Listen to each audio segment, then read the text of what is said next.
I'm so back, guys. I'm so back. Let's go home.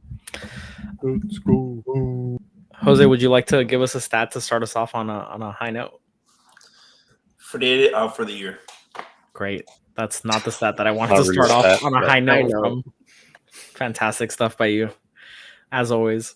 Sorry we're late, guys. We were watching the Panthers get off to a series lead, 1-0 over the New York Rangers. So supporting the other local teams in the market.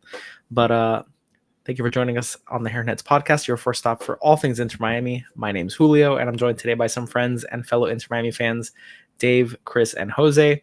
And on behalf of the guys, we want to thank you for joining us for episode 80 here on the Heron Heads podcast, your first stop for all things Inter Miami. For those of you watching live on YouTube, thanks so much for stopping by, and be sure to hit the like and subscribe buttons if you're enjoying the show. Huge shout out to our chief Heron Heads, Matias, Chow, Abu, Ava, and Marivi. Thank you for your continued generous support. And if you'd like to support us on Patreon, you'll find a link in the description wherever you are listening, along with links to our merch store and our Discord server, which if you haven't joined, I don't know what you're doing. Check it out, join it, sign up, talk smack, and hear when we're going to be late to start our stream. So it behooves you to join. And with that said, Jose has been just studying and immersing himself in Vancouver culture. So I'm ready to be blown away by all these stats and deep analysis that you have prepared for us, Jose. So where should we begin?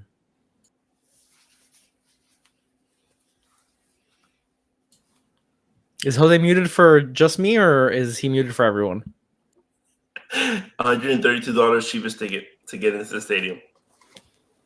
You should do like one of those. Ta-da! Do you know how long the flight is to Vancouver, Jose?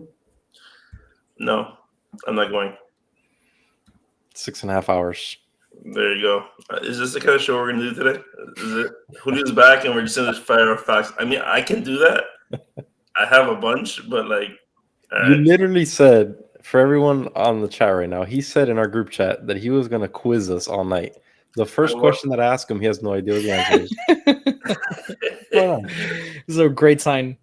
I want everyone to be prepared. By being the least prepared? Correct. Well, we'll see. We'll see. So, do you guys, before we like really dive into the actual stuff, do you think Messi sits in the window seat when he sits on an airplane, or is he more of an aisle guy? And do you think that the plane that Inter Miami uses has aisle and window seats, or are they all just like luxury lazy boys, or is only Messi seat like a nice like seat? I saw a picture of him on an airplane. It's just a commercial flight that they charter, and he was sitting aisle. Granted, he had the whole row to himself, but I mean, does it matter? You just kind of put up those armrests, and you have a little. So he's an aisle and window guy. He just needs the leg room. I think it was on Gressel's podcast. Probably, maybe. They were talking about that. Someone asked them about the flights they take. And yeah, it's just a regular commercial flight that's chartered, or planes chartered. So they say they just split up. Everyone gets a row or whatever. And that's what it is. All right. Well, there you have it.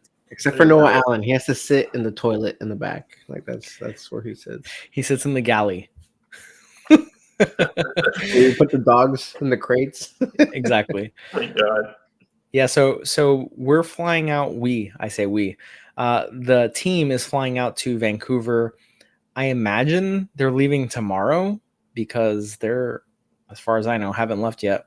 But it is an 8-hour flight, if I'm not mistaken. So I would hope that they leave tomorrow. It's a long flight. It's the longest road trip of the season, just by miles alone. And I think it's going to pose some interesting problems.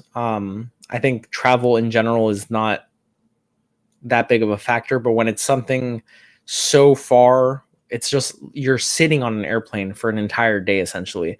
And I think we saw some of the effects of that in our preseason, when we were traveling across multiple countries and continents even. So I think it's going to be interesting. I'm not overly intimidated by Vancouver, but we've said that in the past, and it's led to some varied results. So do we want to talk about the Inter Miami players to watch? Do we want to talk about like team news? There's been a couple bits of news that have come out since our last match. Start with team news. Yeah, Jose alluded to Freire, and we can talk about some of the other players. Someone else take it. Yeah, so we had Freire right now. He's out for the year. We were given, I believe, another IR slot, that's something I saw a report. I don't know if anyone has any other reports, but that's something that I was hoping for, because if it gives us that gives the opportunity to try and get another center back to try and help us out in that slot. Because if now we'll have to use Christoph. So enjoy, Chris. It's either Chris or Christoph or Noah Allen, and that's what it's looking like right now. I know that we want, I think, Ian Frey, right? That's what we're hoping that comes back and is able to fill his shoes. But up to this point, we haven't really gotten much of that. And every time I feel like we've had an opportunity to sub someone in, it's been Christoph more than anyone else. So that seems to me what we're going to be looking at. I mean, it could also be Sailor coming in and playing. He's come in as a sub, but it's confirmed that we're getting another IR slot, because I thought that we were not allowed to get another IR slot. That's what I thought, but then I don't know if it was one of those sarcastic remarks of, "Oh, we're gonna get another IR slot." It could be that too, but I had read on Twitter that it was gonna be an IR, so it should be right. It was on Twitter, so if it's on the internet, it must be true. It's got to be right. I thought we had read somewhere that we only get one on Twitter. Fantastic. Apparently, I look like Cello. Even better. No, you don't. Trust me. So as far as Ian Frey goes, the only difference I would say, because it almost seemed like, Jose, you were making it seem like we haven't used him even though he's been listed as available. We've had him available. I think but I don't know if that's necessarily been fully true. He hadn't. I don't even know if he was listed on the bench this last match, but regardless of if he was or not, he played most recently this past week in the second team game against DC United second team. Logged, I think, 30 minutes or so. Played well from what people were saying at the stadium. And he also participated in the open training, the football fiesta that Inter Miami held this week for fans, finally, which was promised to the season ticket holders. So it does seem that he's worked his way back from his ACL injury. There's a lot of hype around Ian Frey. He's, a youngster with a lot of promise, but we haven't seen him. I believe he was injured over 9 months ago. So it's been a long time since he had like actual gameplay at the senior level. So we will see how he acclimates to being reinserted. Presumably he'll be rotational to start. I fully imagine Christoph's going to be the starter in place of Freire, because he has the most familiarity playing in that role. I can't see Noah Allen being inserted as a center back in a 4 at the back scenario. He hasn't proved it, in my opinion. And I think Christoph just gives a little bit of consistency, where it sucks that Freire is out, another to the long list of injuries, but it does seem like Redondo is also close to coming back, which I'm surprised at the timeline. It feels a little bit quicker than expected, but fantastic news. Sorry, I was trying to get off of mute and I couldn't get off. I was gonna say that too, Julio. I think right now, this is a preview for Vancouver, right? So I think looking strictly at the Vancouver matchup, Christoph is gonna be the starter. There's no way anyone else can start. We'll probably see, depending how Christoph plays. I mean, he hasn't really played much recently. Depending how Christoph plays, maybe we see Sailor come in at some point. But you kind of said something very scary. Because of Freire being out, do we think that messes around with the formation again? Do we think we see 5 at the back because of that again? I don't know. it may be a tinkering thought that moment again. I don't know. It would require him to bench Gressel, and we know he would never do that. I don't know. Or even worse, 5 at the back with Gressel starting in midfield. He likes that Toto, Kristoff, and Noah Allen, 3 center backs. I don't know. It's scary. I will lean that he is not going to tinker and switch our formation to 5 at the back. I think he'll keep it consistent with the 4 at the back. I'm hoping, one can never know what's going on in that man's mind, but I'm hoping that he's learned at this point that 4 at the back just suits the personnel much better. We've seen just some awful outings by this team when they line up in a 5 at the back or 3 at the back, however you want to call it. So I don't think he will tinker and change the formation in that way. Yeah, because ultimately, like the last 4 games, we've had 10 goals. The Vancouver's last 4 games, they've had 0 goals. 0 goals. Well, if one of you were doing your homework, you say, "Oh no, Jose, they've actually scored 1 in the other day." No, what they did was they scored on the PK. I don't call it a goal. So 0 in the last 4 games. I'll make note of that for the next time that Messi hits a PK. I don't want you to say, "Oh, he didn't score today." Jose not counting penalties as a goal is the same as MLS counting hockey assists as an assist for purposes of stat keeping. Wrong, in other words. My personal record book says otherwise. Fantastic. I don't know what to tell you. Is the name of that record book? It's a leather-bound book just embossed with IDK WTTY. So let's talk about Inter Miami. To me, I guess. Let me start over here. Who are you looking for from Inter Miami to step up to really be the one that you're circling and hoping for in the starting lineup, or maybe as a substitute in this match? Because I do think the travel makes it interesting. I do wonder how it affects the tinkerer's mentality when setting up the lineup, and if he does rotate some of the older players, maybe not out of the starting lineup, but maybe in choosing who he rotates in and at what time. I'm gonna obviously whatever I say is assuming all the older players play the big 4 and all of that, because we don't really know, right? It's hard to tell. But assuming that they all start, I'm looking at Busquets. Busquets had a really, really, really good game on Saturday against my God, who do we play Saturday? I already forgot. I'm so DC United. late. DC United. He had a really nice match. He was spreading the ball out everywhere. He played a little differently, like we mentioned last episode. He was more up on the attack more often instead of playing like that third center back kind of role that they put him at times. So if we could see a lot more of that against Vancouver, him facilitating a lot more, getting the right passes in, that'll be great, man. At the end of the day, he was the one that assisted that great pass for Campana to make that goal. So I would love to see Busquets play at that level again, because recently we just haven't seen it, whether it be he's a little off or that he's just focused more on defense like we've seen. I want him to see in that attack. I want to see him facilitating and assisting a little bit more, because he has the capability to do it. We all know that. So if we could see that, that'll be awesome. I'm looking at, actually, somebody asked about Cello compared to Yedlin, and I was actually going to say I'm looking forward to watching Cello again, because in the last game he had one of his best games with us, one of his best matches with us. So I'm actually looking forward to seeing how he can help out with the defense now, just missing one other guy, Freire. I'm hoping he can help step up and stop their attack. They have a striker, Brian White. He has 5 goals for the season.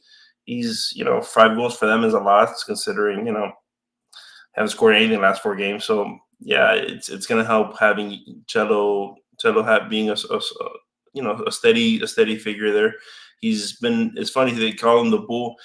David and I, when we were watching the game on Saturday, we were just constantly saying, man, this guy's a bull on defense. They can't get around him. He's constantly in their way. Whereas Yedlin was like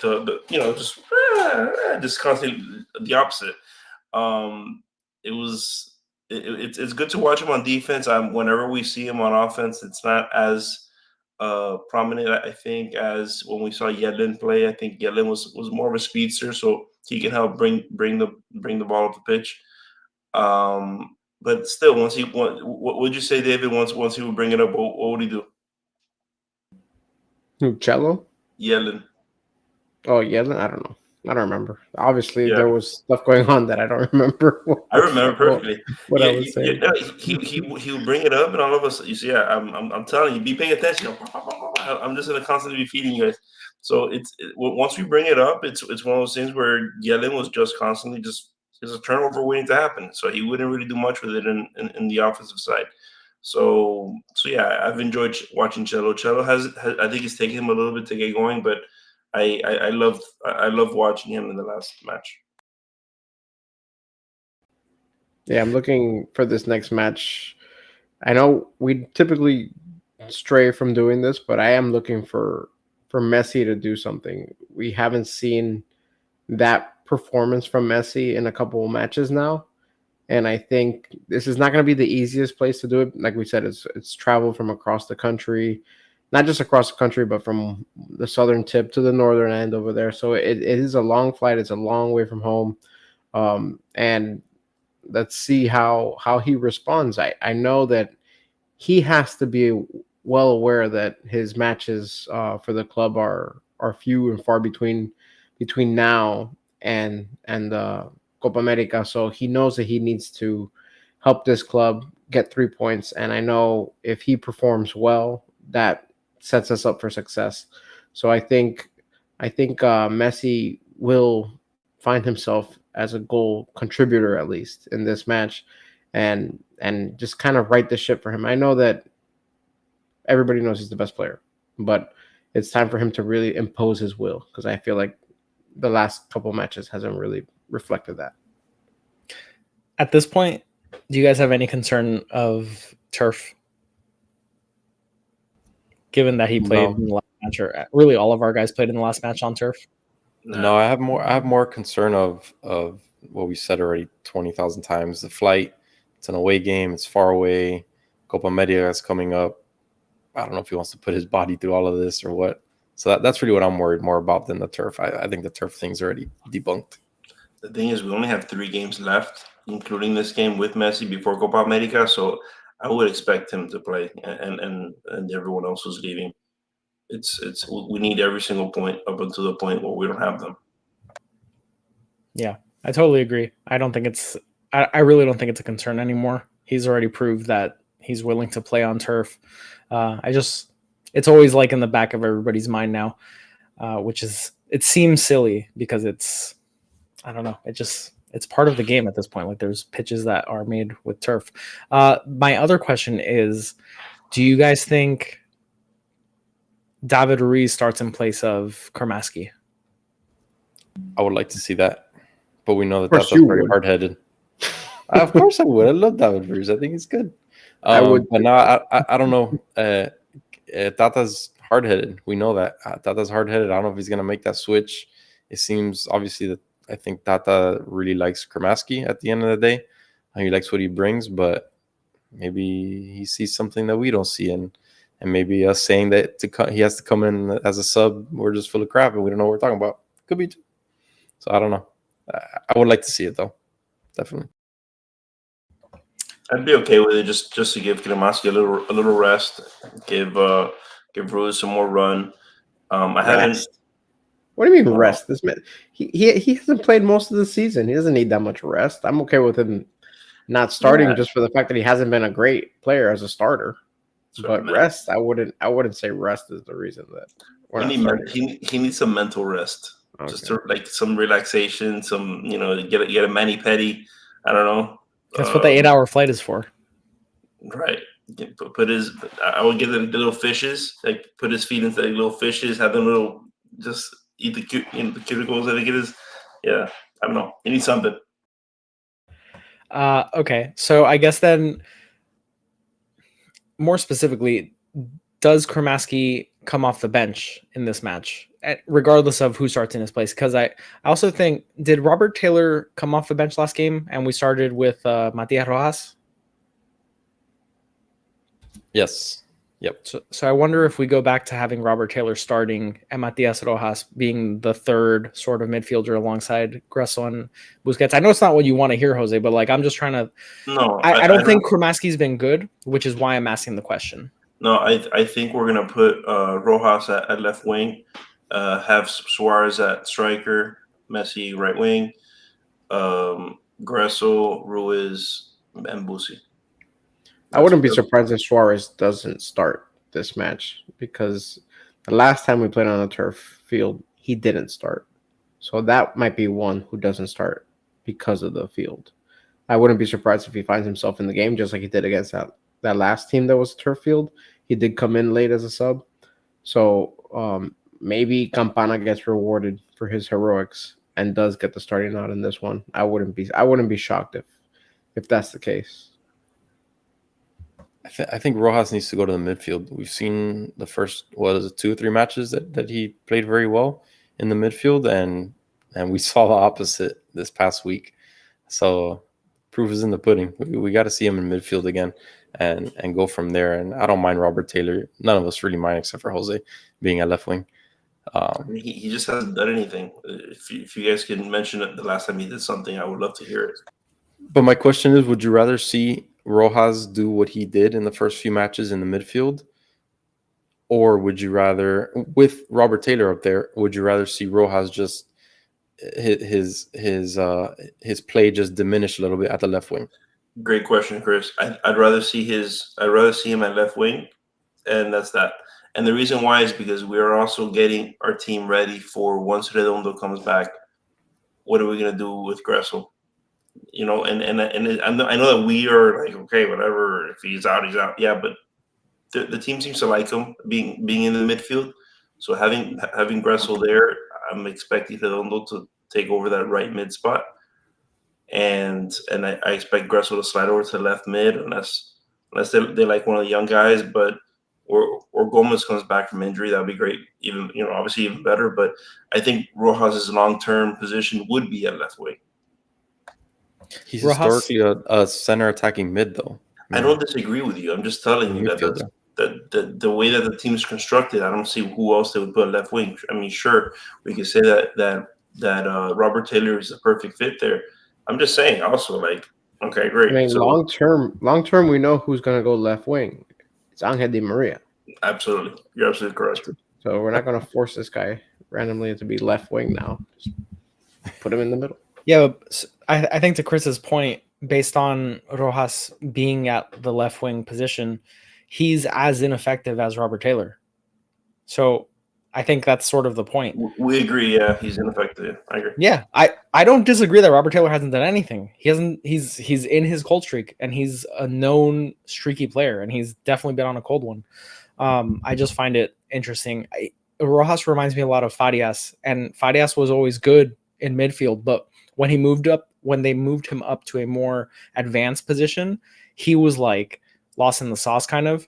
And I think Rojas, like Farias, is one of those players that is able to receive the ball and turn upfield rather than being like the target man that is already up the pitch. And I hope that Rojas starts in midfield this match. Kramaski doesn't start and Taylor does start, because I think that is the lesser of the two evils that we're talking about. So that's sort of what I'm looking for. And in which case, Robert Taylor is the one I'm looking at, because he has been wholly ineffective pretty much the whole season. So I think it's time for him to get going, because really, I want to bring up Campana because I didn't get a chance to talk about him, but Campana's been also ineffective, and finally he did something. It was like proof of life. But Robert Taylor needs to show proof of life. He came out yesterday or today and saying that he turned down the call from the Finnish national team to stay with Inter Miami because Inter Miami has matches and that's what his priority is. Okay, cool. Like, make it worth our while that you're staying, please. So I think he needs to really step up his game. I love that whole like team first mentality, but like, all right, cool. Like, be a positive impact on this team.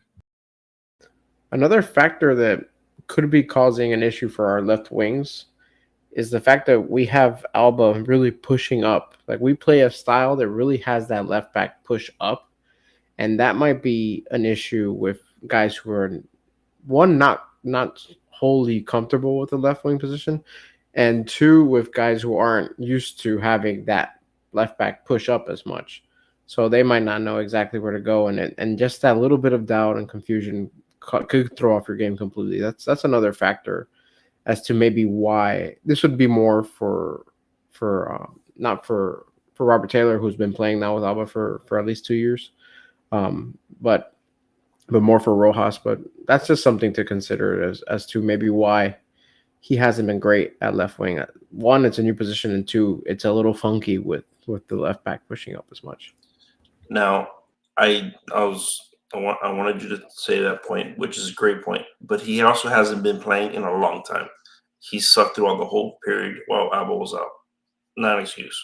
The guy has been when we continuously had needed him, when Messi wasn't in, when we have had Suarez out, when we've had different players that are out, we needed him to step up. He just wasn't stepping up, and he hasn't stepped up all year. I think he had that one super nice finish that he was heading into the box on the left side.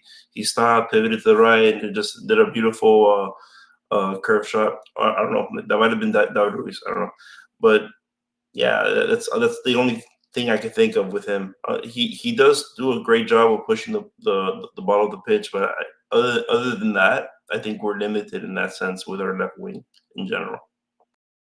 I agree. I think it's just a position that someone needs to step up and sort of take it and grab it by the reins and just make it theirs. I think it's a position that's sort of up for grabs. Even Gomez, we've seen at left wing a couple times. Not the perfect fit, but again, it's just like a position in flux that no one's really solidified. So it'll be interesting. I think that's where we're going to see tinkering more than anything. I think the back line we pretty much know, even with Freire being out, who's going to plug in. It's really just the composition of left wing and that left center mid position that will be in question, at least for me, when lineups get released, before kickoff. I doubt we'll get anything ahead of that. Now, something to keep in mind as far as our wings right now playing with their current back line, they are very prone. If I was watching a lot of tape on them, just the last few games, just in their scoreless games that I've watched, very riveting stuff. I noticed that they give up the ball. They give up the ball a lot in their side, with the back line. Similarly to how we usually do, they seem to do the same thing. So it was creating a lot of easy opportunities for their teams. So it could be something that we can look at. Maybe Robert Taylor has his moment.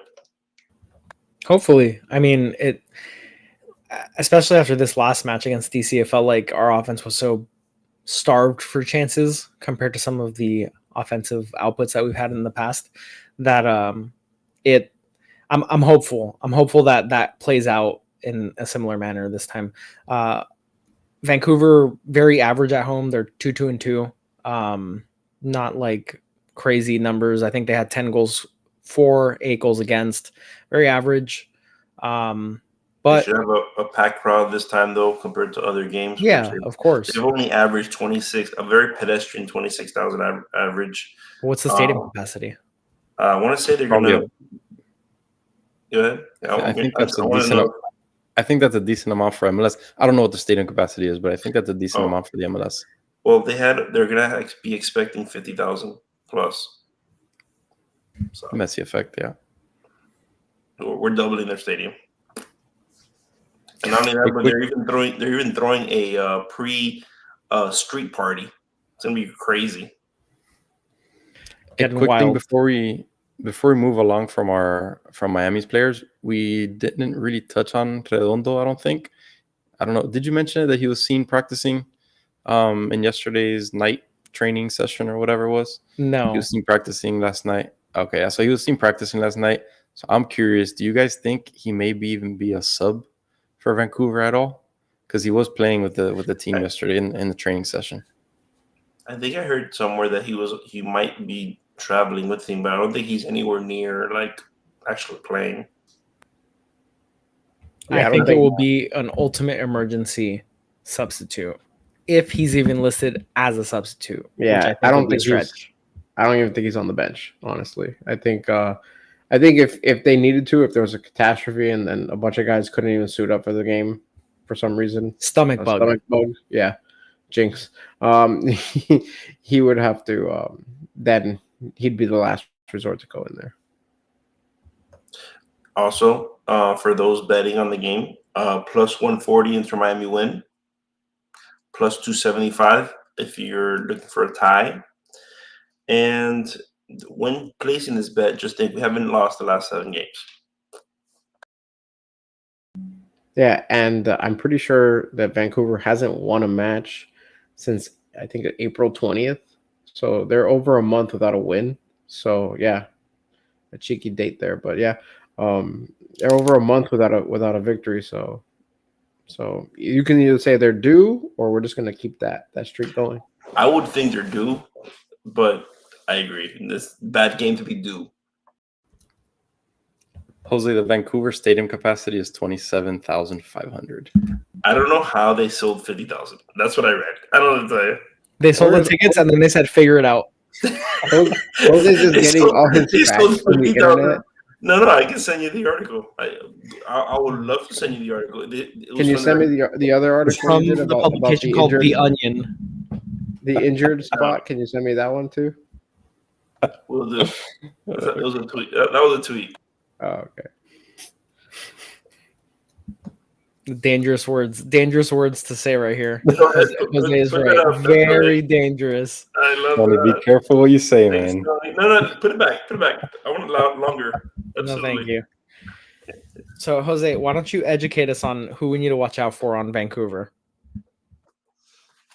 I know you mentioned Mr. White, but who else? Yeah, Brian White. That's the guy that I was looking at. He's a striker. The reason why I was looking at him particularly was because since we're gonna not have Christoph as a starter, I'm looking to see how the Freire effect, how that's gonna impact us.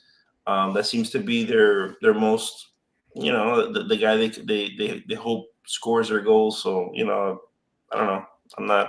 They don't have a lot of guys that score goals there. So it was a guy that scored 5 goals and another guy scored like 3 goals. So it was like.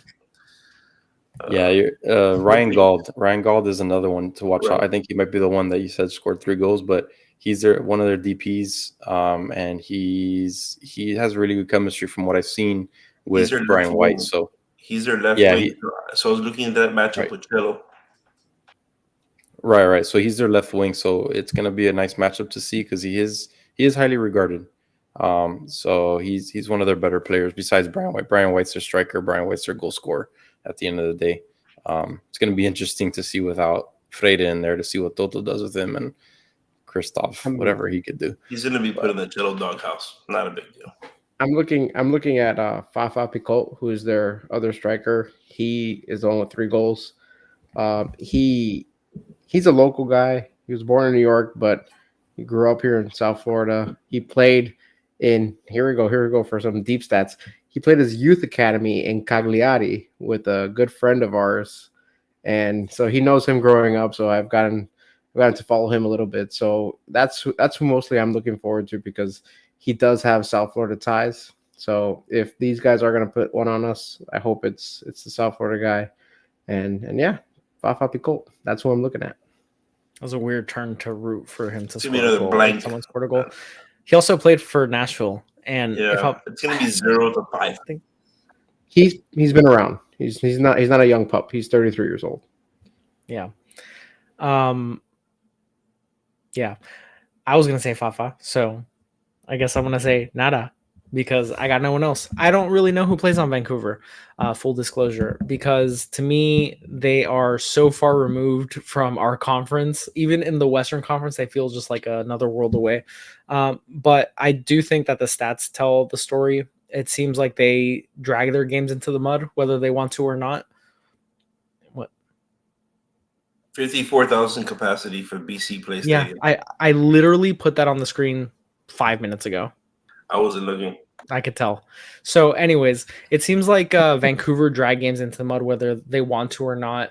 Their games tend to be low scoring. So I just hope, and Miami has some proof of concept with putting away their chances. But recently their games have been bogged down. The game against Orlando, the match against DC United. I'm just hopeful that we get back to scoring a lot more. However, that said, it has been really nice to be keeping clean sheets, and we will be going for our third consecutive clean sheet. So that to me is like something very good for us to hang our hat on. The defense mostly will be intact when we have a bunch of international departures, so it will be good for them to continue and just stay solid. Strong principle energy. Yeah, I'm back, baby. I would be at this point. I feel like I can be more hopeful that we'll keep a clean sheet. Vancouver doesn't have the most intimidating front line, and this defense has been clicking. Again, we're having a new player being implemented with Christoph, who hasn't been fully in the rotation. He was hurt, and then recently came back, and just I think the last match or against Orlando made his first appearance in quite a while, having come back from injury. So it'll be interesting to see how the defense holds up now and compensates for the lack of Freire. It does seem like Busquets has been dropping deep, which he's done a lot since he's joined Inter Miami, but I feel like I've noticed it a lot more, and the rotation's getting maybe a little bit smoother of when he drops back and when people rotate up. So hopefully we don't skip a beat and this team's able to put up another clean sheet, because wouldn't that be something? And that helps him, I feel, also when he drops back a little bit, just gives him more passing lanes. It feels it helps for the common defender that we have back there is not looking upfield. Whereas you put him there, and all of a sudden, if someone's making a run up on the left wing like Alba normally would, because nobody else would over there, when Alba does, he definitely finds them. When you have Messi that for a nice long through pass, he's looking for him. So it helps having him just fall back a little bit, try to be a pivot.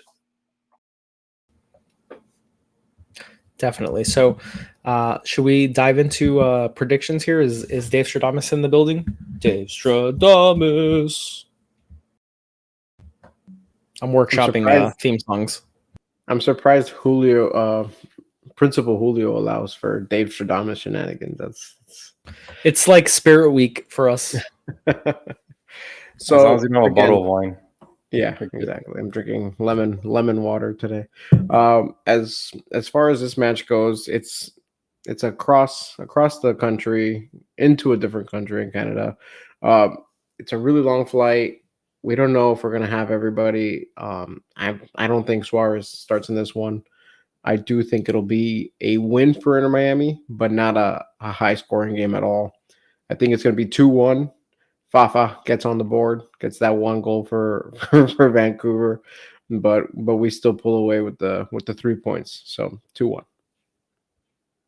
Fafa's gonna put a big baba because he ain't gonna get a goal, and there no one else on that team's gonna get a goal either. It's gonna be 2-0, commanding win. It's the most dangerous score in all of sports. It's gonna happen. They say 2-0. They say. I'm going to go with the 3-1 just to be different. I don't want to give the same score prediction as you guys. So I'm going to go 3-1. I think Messi plays. Messi gets a goal and an assist. And Rojas gets a third goal somewhere in there towards the end of the game. Feeling him this weekend. Feeling him. I like it. I'm going to agree with Jose. I think 2-0. I was going to say 2-1, but then I realized I couldn't go back on hoping for a clean sheet. So I'm going to go 2-0. I agree. Messi gets back on the score sheet. And I think whoever starts at striker is going to be the other scorer, whether it's Suarez or Campana. I don't think it matters, because I think it's just going to be one of those types of plays that Messi gives the player no option but to score. I think Messi is going to be locked in. 3 matches left before Copa America, and he has not been a direct goal contributor the last couple matches. So I am fully of the belief that he gets back to his ways, and he's too good to not. It's just a numbers game, really. And he's due. Of all the players, he's due, even just for having one match that he didn't have a goal or assist. He and Rojas are due. I agree. Cool. So we will. We haven't really discussed how we're gonna attack Saturday. Whether we're gonna do like a watch along or like a very late night recap, or maybe do a day after recap. I don't really know, but make sure you follow us on socials at the Heron Heads, and we will announce what we're doing because it is a very late kickoff. It's obviously on the west coast of North America, so kickoff set for 10:30 p.m. Eastern time, which is 3 hours later than usual. So we're not entirely sure. I don't think we've decided what we're going to do, but make sure you follow us at the Heron Heads on Instagram, X, and TikTok. We'll be posting everywhere, or join our Discord, like I mentioned, and we'll be keeping everyone abreast of the situation. And till Saturday, thank you guys for stopping by the Heron Heads podcast, your first stop for all things Inter Miami, and go Panthers.